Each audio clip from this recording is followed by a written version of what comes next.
Welcome to the CISSP Cyber Training Podcast, where we provide you the training and tools you need to pass the CISSP exam the first time. Hi, my name is Sean Gerber, and I'm your host for this action-packed, informative podcast. Join me each week as I provide the information you need to pass the CISSP exam and grow your cybersecurity knowledge. All right, let's get started. Good morning. This is Sean Gerber with CISSP Cyber Training. How are you all doing this beautiful day? Yeah, it's a gorgeous day here in Kansas. We just had about 6.5 inches of snow, right over Thanksgiving, right before Thanksgiving. So it was a pretty awesome time. But things are going great here in Kansas, and we are excited, super excited to get into the various aspects around the CISSP and the various cyber domains that are associated with compliance assessment and the overall strategies associated with them. But before we get started, one thing that was kind of interesting that I saw that popped up in the news, and this came out of the Register, it talks about Japan's space agency suffered a cyber attack, and it points its fingers specifically at Active Directory. Now, if you all are aware, Active Directory actually is a tool that's used to help manage access throughout a network. It's very old. It's been around for a long time, and it's used pretty much everywhere, right? They want to move away. I mean, Microsoft, this is a Microsoft product, and they've been wanting to move away from the traditional Active Directory to what we call Azure Active Directory, Azure AD. But there's still so many implementations of Active Directory within most organizations and most enterprises. The interesting part is Active Directory actually is a security tool, and it is used because of access that is granted through the use of that tool. Well, Japan suffered a cyber attack, and they're pointing their fingers specifically at their Active Directory implementation. Now, according to them, nothing has been breached, no data has been lost. I shouldn't say nothing's been breached. They've had individuals within their network, or something has happened within their network, but they haven't had any actual data exfiltration, according to them. But it did shut down part of their network, including their intranet, and so they're not really sure the overall extent of the incident. Now, this was as of today, Wednesday, July 29th. So an interesting part in all that is just that as you are getting into your cybersecurity career and you are looking to expand, there's going to be a lot of opportunities for you. But one thing to consider is as you go into these organizations, also consider the fact that what they may have in place is outdated, and then how do you work to gain their influence, their trust, I should say the organization's influence and trust, so that you can help make changes within that organization. I can only imagine, I don't know firsthand, but I can assume that many of their deployments within the use of Active Directory might be a bit erred, and they may need some assistance. So just keep that in mind. As we are studying for your CISSP, you are in a great career field and have a lot of opportunities to help people and help other organizations, as well as make some good money. Okay, so let's get started, and we're going to be talking today at domain 6.5, and this is going to be associated around various assessments, tests, and audit strategies that are associated with the CISSP, and you can find within your any cybersecurity organization. So when we're looking at determining your assessments and determining which way you should go as it relates to audits, you're going to need to come up with some various key factors. And one of those, some of those as we start off, is you're going to need to develop a strategy on how you're going to test. You're also going to have to develop some validating strategies, and then you're going to have to determine which level of legal and regulatory compliance these all are tied to. So as we break this down a little bit, let's get into the security strategies. You need to kind of understand, and we talk about this a lot in CISSP cyber training, is which framework are you going to follow? You need to pick a framework. It's really important that you follow one. And the reason I say that is because in a previous life, I had a situation where we'd have frameworks that are part of 27001. We had some that were part of the NIST cybersecurity framework. And it was fine because all the framework does is give you guidance and direction which way to go. However, when I didn't just pick one and follow that one, then it made it very convoluted and a bit challenging when we're trying to talk with other third parties when they ask the question, which framework do you follow? And if I don't follow one, I follow a combination of 27001 and a combination of the cybersecurity framework and so on and so forth. That gets very convoluted, very, very challenging. So therefore, you need to pick a standard that you are going to go by. And then you need to look at what are the appropriate assessment types that you're going to use towards that standard. Are you going to use internal audits? Are you going to bring in external audits?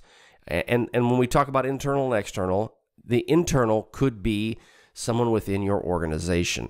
It could be somebody outside of your organization. So if you have two companies and company A IT department is doing this assessment audit and you would like an assessment done, well, then you may pull in company B's IT team to do that audit or that assessment. So that's bringing in an outside audit.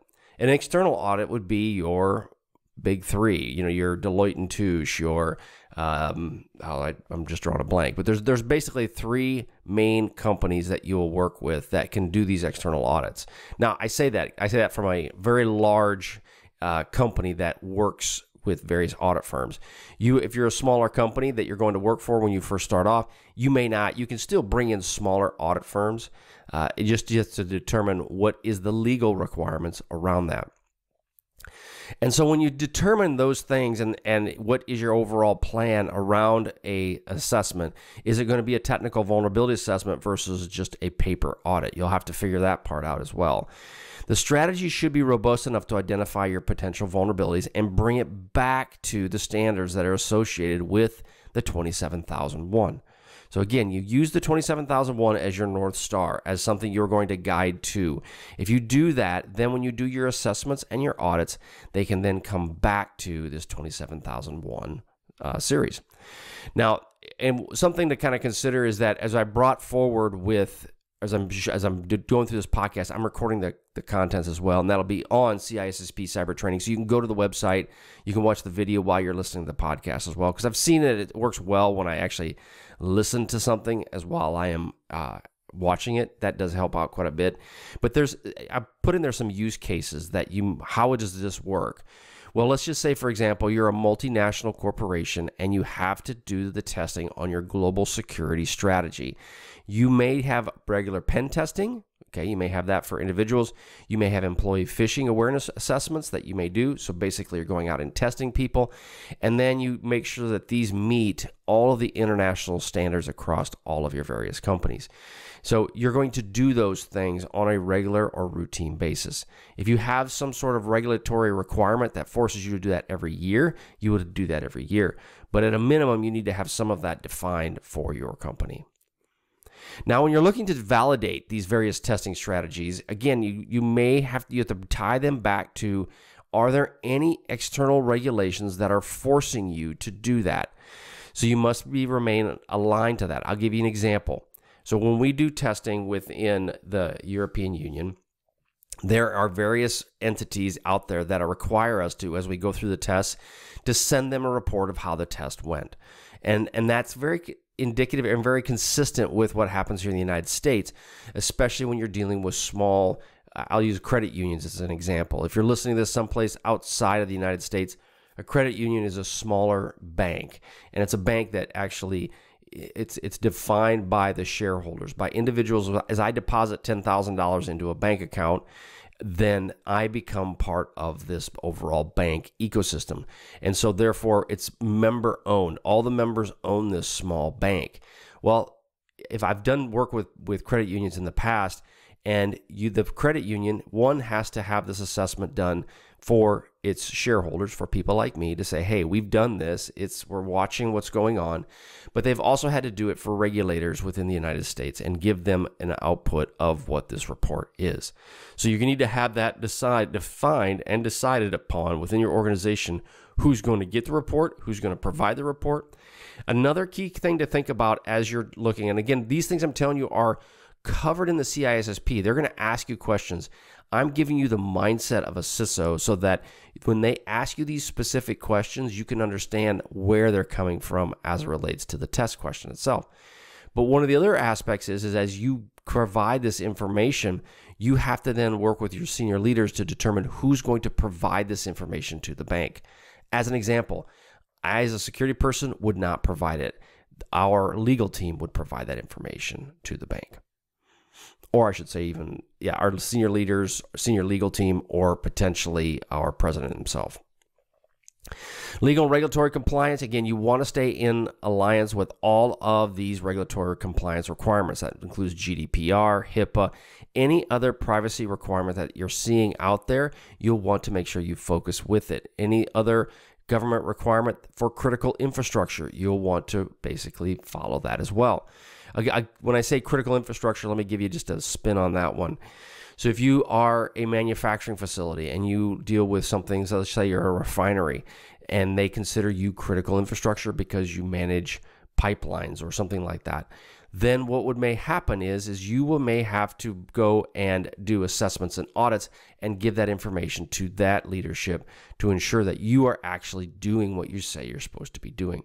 So you're going to need to, there's a lot of people that are involved in this overall process, and therefore it's important that you understand what assessments need to be accomplished so that you meet these regulatory requirements that are out there. So now you're going to be conducting security control testing. What are these? So as you're looking to do vulnerability, one of the aspects you've got is vulnerability assessments, penetration testments, and then log review analysis. And then obviously you may end up doing some level of code testing on all of this. So this is the part that falls under the control or the security control testing that you're going to accomplish. Now you may want to try regularly scan your systems to find vulnerabilities. Now you may use a tool such as Nessus or Qualys or something along those lines to do a vulnerability assessment within your organization. Now these security control testing mechanisms are designed to highlight where you may have a problem, and therefore by having this issue, you can then go out and address the problem specifically. As an example, you run Qualys within your organization. Qualys is a scanner. It's looking for vulnerabilities within systems that are inside your company, and therefore you then get that information and you work with your infrastructure team, or maybe you are the infrastructure team, and you go and you mitigate those issues directly. Now, there also may be a time where you sit down and you go, you know what? I'm going to accept the risk of these vulnerabilities because, let's say, for example, you have systems that are very old and maybe a little bit antiquated, but they're critical to run your business. And you have a plan to remove and replace them, but it's going to be at period X. So once that happens, you may decide, you know what, we're just going to accept some of that risk for the next 4, 6, 12 months. But in the process of accepting that risk, you are also going to put in some mitigating controls to limit what actually happened. Now, when you're doing this process can be very time consuming. It also, when you do vulnerability scans, depending upon the type of equipment, I've done these in the past where it can be very disruptive to an organization, especially if this is doing what we call a deep scan of your network. Now, this, again, that's pretty dated. It's been a few years since I've done a vulnerability scan. So the tools out there today may be much better that don't cause those kinds of issues. But I will say if you do vulnerability assessments against very sensitive systems, such as your process control environments, you may run into problems because they don't do well with scans, just bottom line. But you'll use this vulnerability assessment tool to scan your platform. And as an example, if you're a bank, you may do that for your online banking system. You may do external scans specifically for it because you don't want someone to take advantage of it. So therefore, you will do this looking for any potential out-of-date software, misconfigurations, anything else that could be exploited by attackers. The next thing you're going to we're going to talk about is a penetration testing. Now, the penetration testing, I did those as well, and that's what we basically are. You're trying to find one vulnerability to go into an environment. They call it, you'll see it on the CISSP, maybe potentially called a black box test. And you may be doing a black box test against maybe potentially new web applications or something that is out there on the internet and it's externally facing. This is where you're looking for, as an attacker, you're looking for one way into your organization. You're not looking for the plethora of them. The other thing you're going to notice that a pen tester or a hacker will do is they may use scan data that's on the internet, but they typically will not try to go and bang on a specific web server sitting on the internet. And when I say bang on it, what I mean is that, they will not go and throw everything they have at that one web server to try to break in. They're usually, I say usually, much more sophisticated and methodical and slower in what they're trying to accomplish, because if you go and bang on this box, if you bang on this web server, you now are highlighting the fact that you are targeting this web server. If I'm a bad guy or gal, I don't want people to know that I'm actually targeting it. So therefore, I really don't want to let them know that I'm actually looking at it. So you may see what those are going to be very finessed type of attacks against your company's assets that are online. But you may have this software. So let's use an example of a use case. There's a software company. It releases a new application. So you have this new app that's sitting out there, and it wants to have a third party do a black box or a pen test against their new application that's sitting out there. The goal is that it will uncover flaws or maybe potential improper session management. They may have bad username and password requirements. They may not have multi-factor enabled, but you want them to look at this before you bring it to the public, because once it comes to the public, then everybody is going to be after it and looking at it.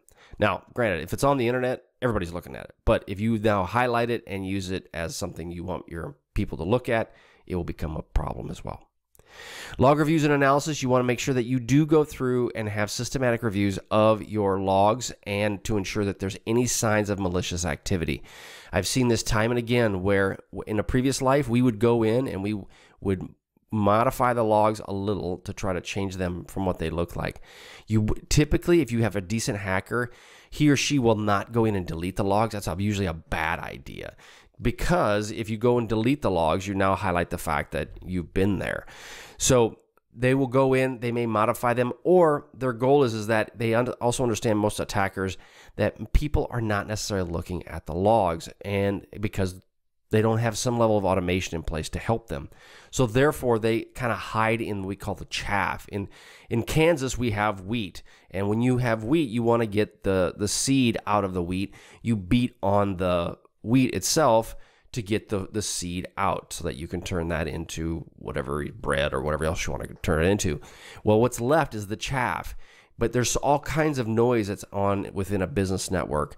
You want to hide in that noise. You want to hide in that chaff.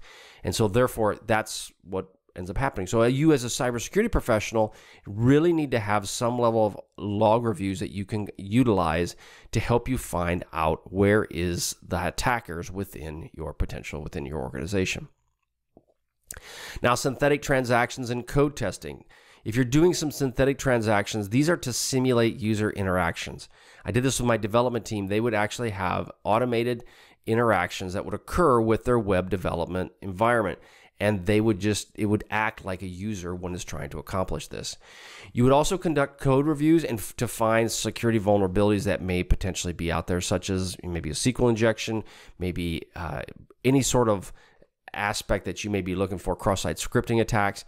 You're going to want to go through and have these simulations occur to ensure that you have the proper protections in place for your organization. So the use case that we've got is like an online retailer uses a synthetic transaction to test its website checkout process.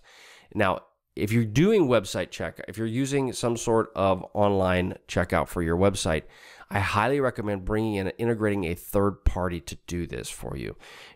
When you try to do it yourself, your development team, there are people that are very good at creating these kind of plugins for your websites.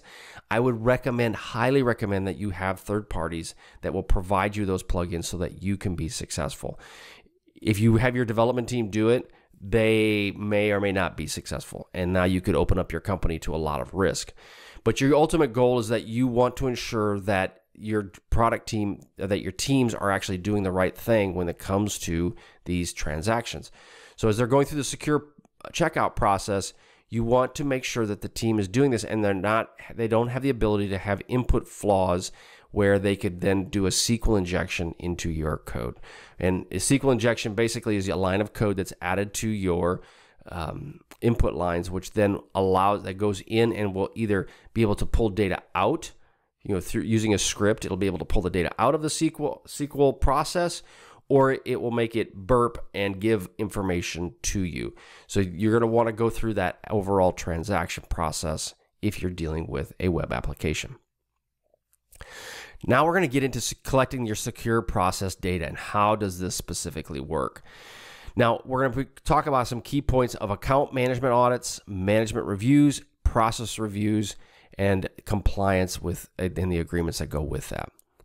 So when we're collecting the security data that's out there, you want to make sure that you are creating and maintaining your deleting and your user accounts. You want to make sure that any user account that you have a process, a management of change process, so that as a new user is created, they are then removed when they are no longer needed. See this over and over again. And now this is becoming a much bigger problem with the cloud in that when users are created, they are never removed. And bad guys know this. And these people are then leveraging this capability where you created a IAM or a rule, an account within a cloud, that this account has certain level of privileges that it's allowed to do, and it doesn't get removed. And then therefore, which is bad, right? But if it's internal to your cloud, if it's internal to your network, that's bad. But in many cases, they will allow some level of, because it's in the cloud, it's in somebody else's data center, whether it's Google, Amazon, whoever, it could potentially be accessible by the internet. And if that's the case, you now are increasing your risk substantially. So what does this look like when we're dealing with a management audit? So we'll go in the case of a university. It will conduct a regular audit of its account management process. So if you're in a university, you're checking your students, your staff, do they have granted access to only the necessary resources that they should have? When I was acting as a professor at a local college, they would do that with my account. They had routine rotations of credentials. They required multi-factor. And that's a really big thing, I think, especially as you're dealing with your student body that is coming and going, as well as the leadership within that company as well. Because teachers will come and go. I was there for 2 years and then I left. So you can only assume that teachers will come and will go as well. Now, management reviews. What are some management reviews what does that actually mean? Well, so I go through this process, but you're going to want someone that understands your overall security policies and that will follow through and ensure that they are being followed by the staff or by the people that they are going against. So if I have a security policy within my company around password management, I want to make sure that I'm reviewing the policy and I'm reviewing these logs to ensure that people are actually doing what they're supposed to be doing. So you could have a semi-annual management review where all departments must adhere to your company's security policy. And you're then going through and double checking to ensure that they are doing that. And then on top of that, you may provide them some level of security training followed by the overall requirement that they have to do.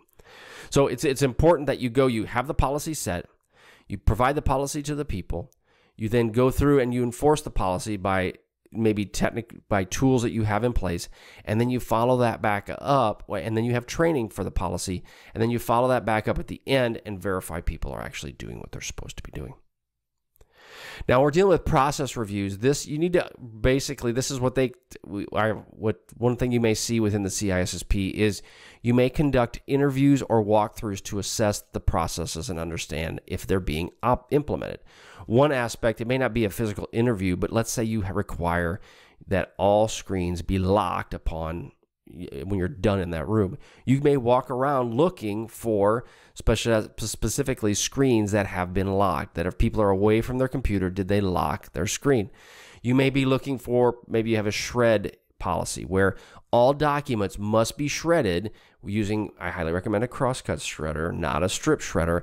Reason is I have put lots of strip together to make lots of documents. Yes, I've sat in hotel rooms listening to lots of music, putting together strips and strips and strips of paper. You got to use crosscut. Crosscut makes it wonderful, and it's also great bedding for hamsters. Okay, but sorry to digress. The point, though, is that you're going to want to go through, you could actually go through and make sure that there's no documents that are sitting on the printers, that the shred bins are empty, that you have gone through and you have cross-cut shredders. You can do walkarounds on these cases as well, and then highlight problems that you're potentially seeing. So I've seen this time and again when you'll go to a printer. Many times people that use printers, they're not used as much anymore, but people that do use them don't have a key lockout where you have to add in a pin to get the information out. And you'll see many times that you can go just hit print on the printer and it will burp out all kinds of files that maybe are waiting in the queue to be printed. So that's another way that you could do that when you're doing your walkarounds. Now, what are some of the compliance with the various agreements? You may have SLAs, which is your service level agreement, or BPAs, which may deal, it's kind of called a business partner agreement. You may have these in place with various third parties to meet some level of security standard. Now, when you're doing this, say, for example, you have a third party that comes in that routinely works within your manufacturing facilities. And say you're a tractor, you make tractor parts. You have a third party that comes in and they help you make these tractor parts. They provide the boxes, the chip, they're the chip manufacturer, whatever that is, for this organization. You may have this third party come in and you may do reviews and look at what is the agreement that these folks have with you. Now, what kind of agreement could that be? It could be data sharing agreements, like they're sharing data with me because I'm a tractor manufacturer. It could be they support me from a third party in the remote management of my process. What does that SLA look like? And so you would need to go through and ensure that these SLAs are fine and are being followed. So one example might be, let's use the remote access one, where you are allowing a third-party remote access into your environment. If you're allowing them to have access into your environment, do they have the proper software they're using? Do they have encryption in place? Are they utilizing the right security tools to allow access into their networks? So there's lots of opportunities there within the SLA aspect.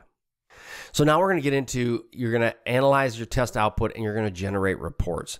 Now, when you generate reports, you're going to look at the overall test results and then come up with what does this look like.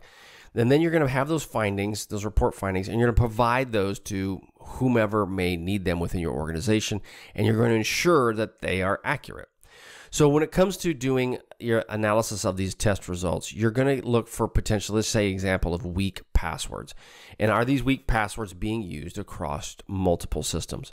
I see this time and again that you may have weak passwords on your overall workstations, but they may utilize a multi-factor authentication to help minimize or reduce that risk.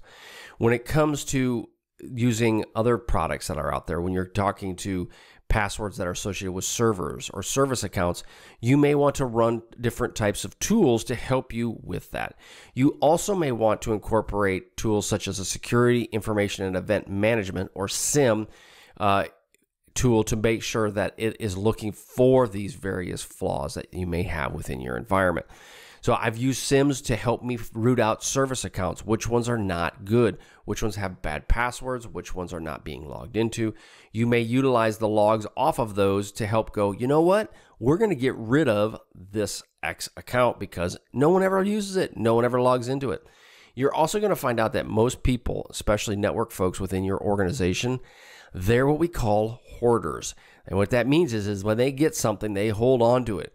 Service accounts, other types of accounts, people are hoarders and they will hold on to that information and they don't like to get rid of it. I will arbitrarily go in, and if I see an account that has not been used in quite substantial amount of time, then I will disable it. And then I have a plan set up so once it's disabled, it will then be deleted because I don't want spare accounts just floating around within my environment. Now, once you get a report, you're going to have this report and you're going to provide this report to somebody, right? It could be to auditors. It could be internal or external auditors. It could be your senior leaders. It could be your compliance and ethics folks. It could be your CIO. But you want to have this report available to provide to them. Here's the other thing with reports you need to keep in mind, and this isn't necessarily a CISSP thing. This is a cybersecurity mentoring thing, is keep them simple.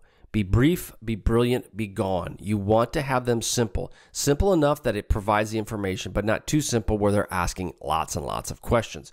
You can do that in many different ways, but I'm offering up some consulting for individuals and cybersecurity mentorship. You get with me, we'll get you some worked up with some time on that, and I can help you walk you through from a CISO's perspective what you should do to help protect your company and ways that you can also meet with your board and so forth and around those types of items. But you want to be able to provide those types of report findings to individuals. And this typically can go to the board of directors as well. I've been in front of many boards talking about the various risks that they have. One thing you're going to have to do from a mentorship standpoint is break it down in a way that they can understand it. They're very intelligent people that are on these boards, but they're not necessarily intelligent on cybersecurity. Just like you may or may not be intelligent on the inner workings of a business, the profit and loss margins, they use all kinds of terms like NIAT, you name it. You may not be up on that, so therefore they may have to educate you. But when it comes to cybersecurity, you are the expert. You need to educate them in a way that they can understand it and they can digest it and internalize it. Then once you get all that information, you get that report, you want to integrate that and validate it within your company. So you want to look at different ways to validate the accuracy and the comprehensive view around your overall security posture. This typically comes around having, after you have an assessments, penetration tests, and code reviews, you then want to take this information you've learned and internalize it within your company. As an example, I used to have my developers, I would do, about every 2 weeks, we would go through and we would meet and I would go through a security question with them, something to get their minds thinking. I would provide them documentation on what should they be looking at from a security perspective. One thing I saw recently that was really cool was pipelines within AWS and how you can utilize credential and secret storage.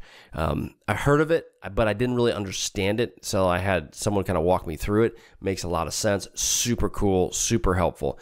But I will say that my knowledge, what limited that is in development, was extremely valuable when I talked with my AWS guy who understood this information. So I could actually get what he was doing and the importance of it. Now you want to conduct or facilitate a security audit. Now there's various pieces that go into this security audit. You're dealing with planning, obviously, and management, execution of the audit, and then your audit reporting piece of this. And then lastly, your follow-up and what are you going to do around it. So when you're dealing with planning and management, again, you want to define the scope. The one challenge you're going to run into when you're dealing with audits and assessments is the scope creep. And what does that scope creep mean? It means you start with one initial scope, and next thing you know, somebody adds something else on, and then something else gets added on. And before you are done with your assessment, you have this very large, voluminous assessment that is beyond the initial scope, the initial criteria in which you decided to do this. So you really want to watch what that is. You also want to ensure that the methodology and the objectives are well defined for all parties. You don't want your assessment folks going off and assessing areas that aren't as valuable to you, because especially if you're bringing in a third party, that's costing you money. You don't want them to be chasing rabbits that you don't want them chasing. You want them to chase the rabbits you want them to chase. I don't know, have you ever chased rabbits? Yeah, I have. That's not fun. It's like chasing chickens. It doesn't work real well. You run all over the place, and it's really hard to catch them. So yeah, chasing rabbits is not an easy endeavor. Yeah. So anyway, sorry to digress. Yes, my ADD brain kicked in there. But one of the use cases that comes in is if financial institution may be preparing for an upcoming audit. What is they going to do? They have to have this audit plan is done and reviewed, and it needs to be reviewed by everybody involved. So that way, when the report is provided to the regulators, that which be under SOX or GLBA, you then have it's been understood by all parties. And then when you give it to the regulators, they understand exactly what you're providing to them as well. Then you execute on the audit, right? So this is the part where you actually pull the trigger on it and you are sampling, observing. You may be doing different types of things with it. I will tell you this, from a security standpoint, the audits that I have accomplished have been very narrow in focus. They've been very targeted because I don't have the resources to do them on a large scale.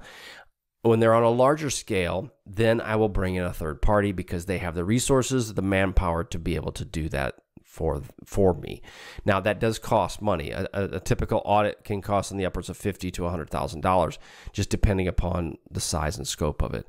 But you may have to do that. So let's say, for example, you are a credit card company, or you take credit cards for your organization. And in the process of taking credit cards for your company, they want you to do an audit. Now, depending on the tiers, we'll talk about PCI DSS. They have various tiers in which you have to provide information to the credit card agencies. If you're a small mom and pop, they just want you to follow the guidelines they have, the network guidelines. You have a router, is it segregated, so on and so on and so forth. As long as you follow that and you don't have any issues with your credit card, they'll let you have the credit card. You get into be a bigger company that is, let's say, Stripe or Square or somebody like that. They're going to have routine audits that they have to provide, and then they have to report these audits to the credit card bureaus to ensure that it allows them to maintain that ability to process credit cards. So you may have to provide those PCI DSS standards to that company. So again, defining the scope. What is the scope of the audits? You may have multiple audits in 1 year. If you are a financial institution, especially one that's accepting credit cards, you may be audited on a quarterly basis or at least every 6 months, depending upon what is a requirement for the organizations you are working with. Now, once you get the report, you then provide these detailed findings, recommendations, and management for your stakeholders. It's important that you have all that available. When you're dealing with healthcare specifically, you will have to provide that information to parties that are interested in how you're protecting this sensitive data. This would, in the case of medical, like I just mentioned, it would be meeting the HIPAA requirements. So if you get a question on your CISSP, it's asking about medical, first thing you should focus on is HIPAA. Now, again, that doesn't mean it's going to be the answer is HIPAA, but you need to then get the mindset that if it's financial, it's SOX, maybe Grand Leach, Bliley, GLBA, or if it's medical, it's HIPAA. And so it's important for you to know these different regulations that are out there and more or less the focus area of them. One of the students that I have in CISSP cyber training, we went back and forth quite a bit on some of these questions, and she did an outstanding job. She basically, her point was she followed our blueprint, maintained the blueprint, did the blueprint, and then as she was doing the blueprint, she went through the different types of podcasts that we had, the content that I have on CISSP cyber training, and she passed the CISSP her first time. So she did a great job with that. Very proud of her. And again, though, it comes down to she followed the plan. If you follow the plan, you will pass the CISSP. But where it gets into trouble is if you don't follow the plan and you kind of come up with your own ideas, yeah, then it's a crapshoot. And if you've played craps in the gambling world, yeah, I'd never win, ever. I always go on black, and then I lose. Is that even part of craps? I don't even know. Anyway, that's roulette. See, I don't even know what I'm talking about there. So then once you get done with that, you follow up with your audit recommendations, and then you ensure that these are implemented to meet the things that you found in the assessment. So your security patches, you make sure that they're updated. Is there the mitigations that you put in place, are they sufficient, or are you going to allow them to basically continue, or you're going to remove them? So you're going to need to follow up after the end of that audit. And then the last thing I want to get into is the continuous improvement. Again, you want to utilize the audit outcomes, not just, and when I say that, it's so often I've seen audits that have occurred, you get the report, you then put it on a shelf and never to touch it again. You really want to utilize the outcomes of these audits to then implement changes within your company. So one example would be, I've seen numerous, if you guys go to, what's the name of it? It's with Troy Hunt. It's, I've been pwned, I think that's what it is. But you can see all of the passwords that have been compromised. And in the case of, you say maybe you have within your organization, all you require is username and password.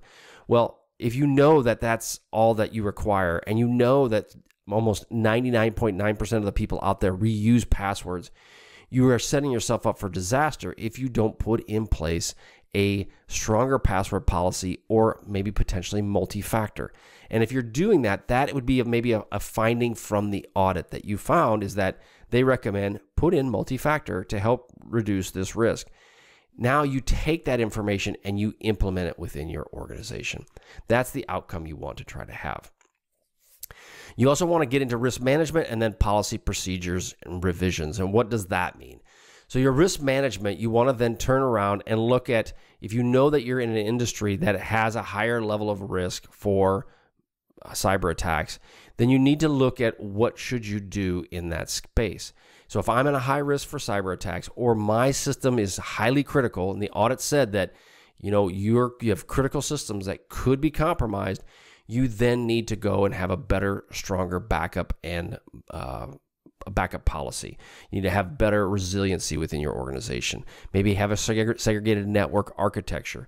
All of those things, if the audit came back and said this to help reduce your risk, you should go do. And therefore, that would be the expectation, is that now that I did this audit, now that I know that I should go fix these things, I am now going to go fix them. And then the last thing you should avoid, or you should go and make changes to your policies and procedures to reflect these changes. So use the multi-factor as an example. If I have a policy, one, I increased my username and password, or my password complexity, so that would be in the policy. Two is I have multi-factor as a requirement for anybody gaining access to my business information. That would be in the policy. And I would then revise my policy to meet what I'm requiring them to do. And the purpose of that is just so that people see it and they go, aha, yes, I need to make changes because this is why the multi-factor kicked in, is because of X, Y, and Z. So it's important that it's an ecosystem. It's a donut that you start at one end and you end up all the way back around. And yeah, donuts are good. But that's it, right? That's what you're supposed to do. And if you follow these procedures and you follow what's in this podcast around audits and assessments, if you take that away and you just do the basics, you will create a very solid and robust program around your overall policies and your basically the overall cycle of audits and assessments. So that's basically what I have for you today. And one thing I will go back over to is CISSP cyber training. There's some great training out there for you specifically to help you pass the CISSP. I am going to tell you that the prices are going to be going up very soon. I haven't had a chance to put it in place. I wanted to put it out for Black Friday. I'm just too bloody busy. So that will be coming. My plan is to have that in place by Christmas.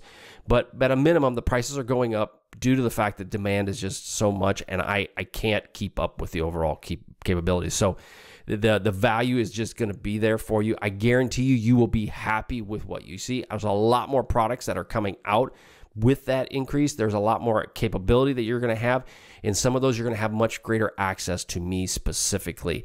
And so I can help you with your mentorship of your cybersecurity career, as well as I can help you with studying for your CISSP exam, because that's what I'm here for, right? We're putting this together. I want to see you succeed just because it's so important for you to get out there. I see in time and time again that there's more and more issues that are happening. I just saw another water treatment facility that got hacked. It's imperative that you all get your certifications, because you got to get your certification to get the jobs. And I feel strongly that you all will be a big factor in helping protect our global economy, our global world, from cybersecurity attackers that are coming after all these different companies. All right, again, go out to CISSP Cyber Training. It's amazing. You've got great content out there. If you haven't gotten in now, I highly recommend it, because the prices are going up, and I just haven't had a chance to do it. So have a wonderful day, and we will catch you on the flip side. See ya.